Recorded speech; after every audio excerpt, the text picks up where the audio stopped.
Hey, how you doing? Vinny, Rover Specialist here. Today we're working on a 1995 Range Rover Classic with 3.9. Basic, simple service, ignition service.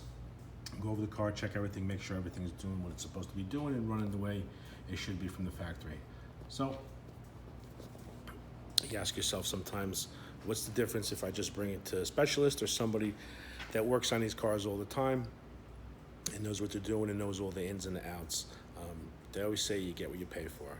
Here's a car that's been in service for over 20 years, and the first thing I found is this. Here's the idle motor housing. Now, if you look at it, the gap is very small. They came out with this bulletin over 20 years ago.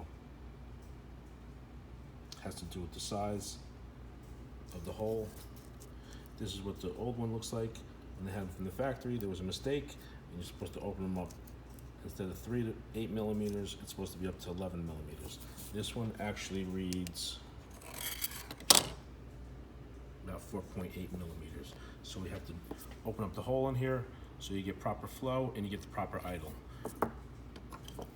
People, if they don't know what they're doing, they do a lot of things. They replace and put parts in there. They think they're doing good for the car. Here's the car that had platinum plugs in here.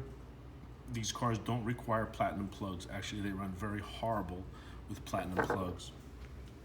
Same thing, this is the rotor that came out of the car.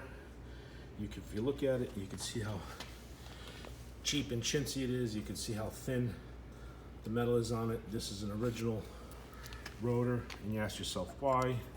Well, the one on this side, which is the aftermarket, cheapo, probably buy in the store for like $3. The original ones are like $50. So if you paid for a $50 rotor and you got a $3 part, one, the car's not going to run right, and two, you're overpaying for something that you really didn't get.